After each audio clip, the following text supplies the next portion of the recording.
जब तक आपकी आंखें बाहर सौंदर्य ढूंढ रही हैं, बाहर ब्यूटी, जब तक आपके कान बाहर संगीत सुन रहे हैं, जब तक आपकी जीभ बाहर स्वाद ले रही है, बाहर एहसास कर रही है, और इन सब का बॉस मन जब तक बाहर भाग रहा है, तब तक दर्शन नहीं हो पाएगा। क्या बात है, देख लो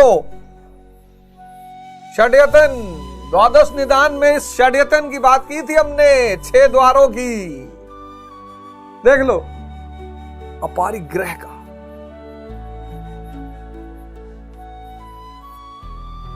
कि बाहर सब छोड़ दो।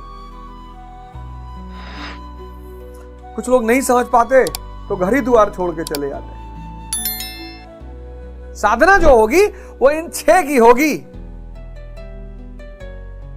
बाहर तो सब माया है, हिग्स बोसॉन, गॉड पार्टिकल, परिवर्तन हो रहा है, खत्म। ये हिमालयास आज हैं कल नहीं रहेंगे, अरावलीज कल थे आज नहीं है, ये धरती आज है कल नहीं रहेगी, पर वो जो अमर तत्व है, गॉड पार्टिकल, आत्मा, वो तो अंदर है। इसलिए सन्यासी इस सिद्धांत का पालन करते हैं, अपरिग्रह, कि बाहर कुछ भी नहीं लेना। बाहर का सौंदर्य माया मिट जाएगा, बाहर का सौंदर्य माया। आज जाना टाइटैनिक मूवी की लास्ट सीन देखना, वो बुढ़िया वो जो लॉकेट लिए रहती है बहुमूल्य, फेंक देती है अटलांटिक में। यही दरवाजे हैं, यही दरवाजे से वो जो चेतना बाहर भाग रही है, जब वो अंदर रिटर्न हो जाएगी तब कुछ क्रांति घटेगी। परिवार नहीं छोड़ना, पत्नी नहीं छोड़ने, बच्चे नहीं छोड़ने। अरे भैया ये हमारी जिम्मेदारी है। भगवान हमसे मिलेगा, पूछेगा अरे तुम तो नीचे वालों का साथ नहीं दिए, तुम हमारा साथ क्या दोगे? तो अपने बच्चों को छोड़ के चले आए। कबीर तो नहीं छोड़े, बुद्ध बाद में पश्चाताप किया कि नहीं छोड़ना चाहिए था, गुरु नानक देव जी नहीं छोड़े। ये संसार नहीं छोड़ना है।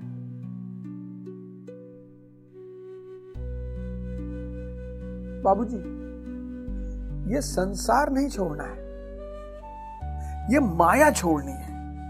और छोड़नी भी नहीं है, समझनी है कि ये सामने परिवर्तनशील। कितना भी इत्र लगा लो बाहर, कितना भी,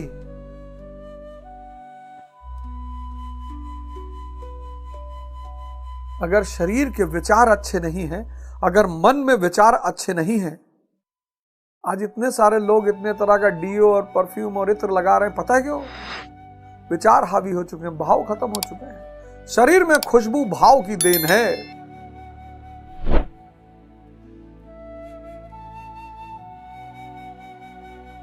शरीर में गंध निकलती है, जैसे कस्तूरी निकलती है।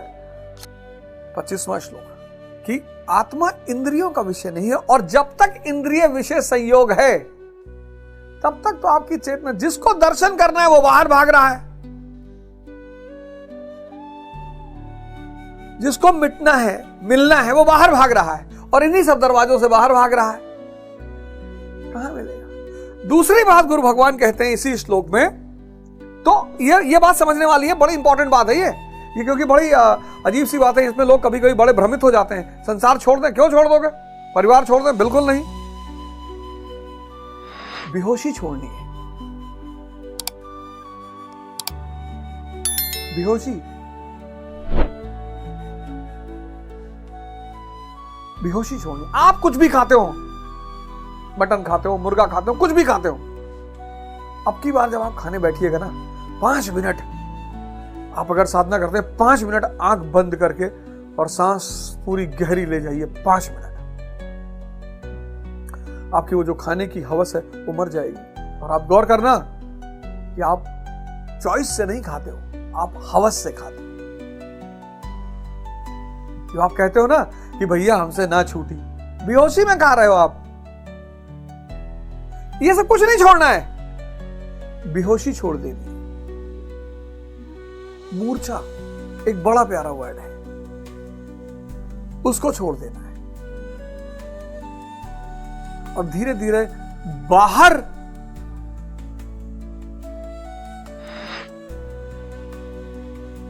जो आपको सुख की अनुभूति होती है, वहां से आप रिटर्न होना शुरू हो जाएंगे। बस जिस दिन आप रिटर्न होना शुरू हुए, आप समझ लीजिए क्रांति की शुरुआत हो गई। फिर गुरु महाराज कहते हैं कि आत्मा ना तो इंद्रियों का विषय है, तो आप कर लो जितनी कोशिश करनी है, कि सीमित बुद्धि से असीमित परमात्मा को नहीं पाया जा सकता, कटोरे में समंदर को नहीं भरा जा सकता, तो फिर दोनों का मिलन कैसे हो? तो कटोरे को समंदर में फेंक दो, हो गया मिलन। जितने लोग कटोरे में समंदर डालने की कोशिश कर रहे हैं वही परेशान हैं। कुछ नहीं करना है, इस कटोरे को उठाकर समंदर में फेंक देना है। नदी जब समंदर को पहली बार देखती तो घबरा जाती है। कभी नदी और समंदर को मिलते हुए देखो, क्या आवाज आती नदी से, पीछे पलटकर देखती कि मेरा वजूद, वो भूल जाती है कि वो समंदर के साथ मिलकर असीम वजूद की हो जाएगी। पीछे तो जा ही नहीं सकते, चिंता का विषय नहीं है, विकार रहित है, विकार रहित, विकार।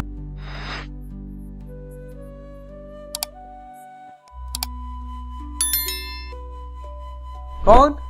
राजा जनक।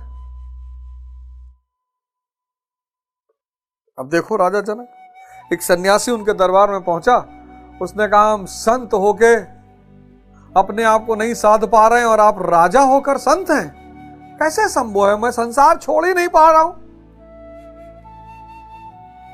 तो राजा जनक सिंहासन से उतरे, गए, स्तंभ था, उसी स्तंभ को पकड़ लिया, लगे चिल्लाने कि स्तंभ से कि छोड़ मुझे, छोड़, छोड़ क्यों नहीं रहा? सन्यासी ने कहा यार एक तो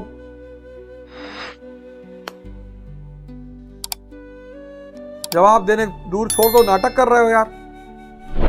मैं नाटक कर रहा हूं? तुम्हें जवाब मिला कि नहीं? मैंने स्तंभ को पकड़ रखा है, स्तंभ ने मुझे नहीं पकड़ रखा है,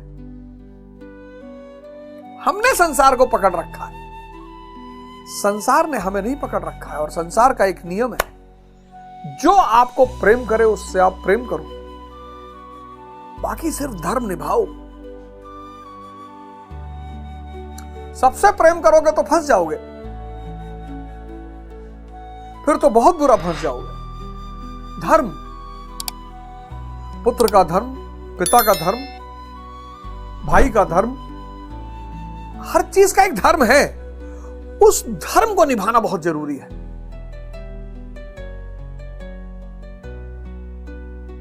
चिंता का विषय नहीं है, तो चित्त का निरोध करना है।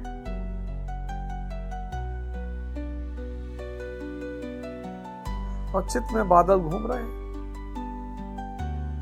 चित्त में बादल घूम रहे हैं, और जब तक बादल घूम रहे हैं, इसलिए ध्यान का एक चरण ऐसा है जो बड़ा खतरनाक चरण है। मौन होकर सिर्फ बैठना है, कुछ आपके हाथ में है ही नहीं, अक्रिया है ध्यान। जहां आपने कुछ किया, आपका मैं एक्टिवेट हो गया। कुछ उसकी क्रियाएं हैं, शुरुआत में ट्रेनिंग कराने के लिए होती हैं, बैठाने के लिए होती हैं। आप ऐसे कर लो, आप वैसे कर लो, यहाँ लाइट दिखाई पड़ रहा है, यहाँ ट्यूबलाइट है, वहां खंभा लगा है, वो टीवी चल रही, फलाना चल रहा, वो सिर्फ आपको बैठाने के लिए है। एक समय आएगा जब आप बैठने लगोगे, उसके हाथ से बैठना है। फिर आपको गाना गाना है, दीवाना तेरा तुझे यूं बुलाए, ये मर्जी तेरी तू आए ना। आप पैदा हुए, वो आपका हाथ पकड़ा हुआ था, धीरे धीरे आपने उसका हाथ छोड़ना शुरू कर दिया और आप मन के स्तर पर इतना हावी हो गए कि वह आपसे बहुत दूर हो गया। है तो आपके बहुत अंदर ही, लेकिन दूर बहुत हो गया। ये दूरी किसने जनरेट की? आपने। उसने आपको नहीं छोड़ा, आपने छोड़ा। मैं बढ़ता चला गया। अब जब मैं घटता चला जाएगा और घटते घटते घटते घटते जिस दिन मैं डिसअपियर हो जाएगा, वो आ जाएगा। जब मैं था तब हरि नहीं, अब हरि है मैं नहीं। भारत में और पश्चिम में शब्द है philosophy, the love for knowledge. Plato, Aristotle, realm of ideas।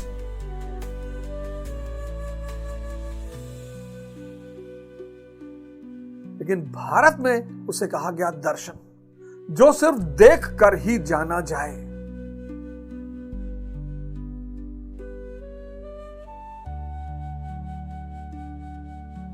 इसलिए भारत की परंपरा अद्भुत है। राजा जनक, बुद्ध, महावीर, शंकर आदि गुरु शंकराचार्य, गुरु नानक देव जी, कबीरदास जी, संत रविदास और भारत का ये आकाश मंडल इतने तारों से भरा हुआ है, जिसमें मेरे सबसे प्रिय, अब इसके लिए मैं क्या कर सकता हूं, मेरे सबसे प्रिय है संत कबीरदास जी। मैं उनकी तरह मूर्ख, मैं उनकी तरह अज्ञानी, मैं उनकी तरह अनपढ़, बस वो मेरी तरह अपराधी नहीं थे। बड़ा सादा उच्च जीवन रहा उनका। जहां भी मुझे दर्शन में डाउट पैदा हुआ, जिस चीज को भी लेकर, मैंने कबीरदास जी को खोला और एक सेकंड में जो बात बड़े बड़े दार्शनिक, बड़े बड़े फिलोसोफर, बड़े बड़े संतों की समझ में नहीं आई, उसकी वजह है कि मेरा मन एवरेज है थोड़ा सा। आप लोगों का बड़ा मन है, आप ज्यादा बुद्धिमान हैं, आप प्रकांड पंडित हैं, मेरा एक सामान्य मन है। ये तत्वदर्शी है, न ये पंडित है, न ये पुरोहित है, न ये मौलाना है, न ये पादरी है, ये तत्वदर्शी है। चित्त का निरोध कर चुके हैं, विकारों से रहित है, बाहर का आनंद ले रहे हैं और अंदर का भोग कर रहे हैं, असीम का भोग कर रहे हैं, असीम का। वो जो आप देखते हो ना संतों को, यार धोती पहने हैं, धोती पहने हैं, पूरा ब्रह्मांड इनका है। तुम एक तो लेवाइस की जीन्स पहन लिया, भिखमंगे, तुम बहुत अमीर हो गए हैं? तो घड़ी पहने हो 1 लाख रुपए की, सांस नहीं आ रही है, सुई लगवाते हो तो मुंह जो है चिंपैंजी की तरह हो जाता है। तत्वदर्शी,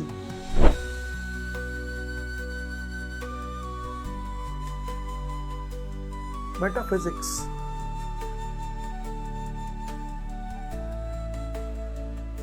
बाहर का आनंद ले रहे हैं और अनंत का भोग कर रहे हैं, असीम का।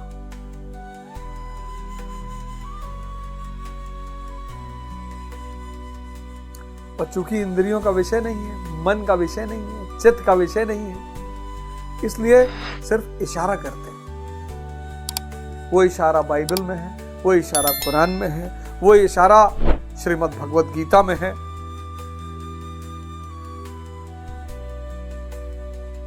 बहुत सारे ग्रंथों में है, आदि ग्रंथ में है। और आपसे कहते हैं कि अगर इशारा समझ में आ जाए, आ जाना, आत्मिक पथ पर आ जाना। और एक बार तुम आत्मिक पथ पर चलने लगे, फिर ये पूरी कायनात की शक्ति तुम्हारे साथ हो जाती है। परीक्षाएं लेती है, गाली सुनवाएगी तुमको, सिर्फ इसलिए कि तुम्हारा अगर मैं जिंदा है तो गाली बुरी लगेगी, अगर अवधोजा अपने आप को कुछ मान रहा है तो उसको गाली बुरी लगेगी। जब वो जानता है अवधोजा कोई अस्तित्व ही नहीं है तब काहे लगेगी। सबको गाली नहीं दिलवाता हो,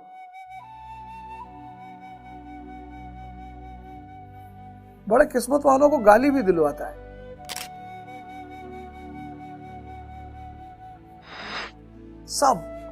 सबसे निवेदन है, आप सबसे निवेदन है कि आप 16 तारीख को सुबह 5 बजे से शो शुरू होगा। स्वामी करमवीर जी 1 घंटे आपको योग सिखाएंगे, आधे घंटे आपको योग सिखाएंगे और आधे घंटे में आपको ध्यान कराऊंगा। 5 से 7 तक आसपास आपकी क्लास सुबह वाली चलेगी। आप सब सादर आमंत्रित हैं और YouTube पे भी लाइव रहेगा। और आप सारे लोग हमारे अगर किन्हीं कारणोंवश YouTube पे वो डाला जाएगा, लेकिन आप हमारे उस पे आ सकते हैं, हमारे ऐप पे आ सकते हैं, अवधोजा ऐप, या आप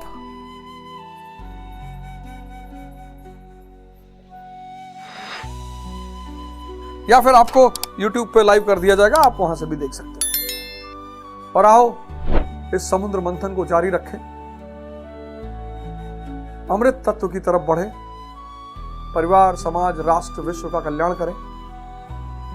तो धर्म की विजय हो, अधर्म का विनाश हो, प्राणियों में सद्भावना हो और विश्व का कल्याण हो।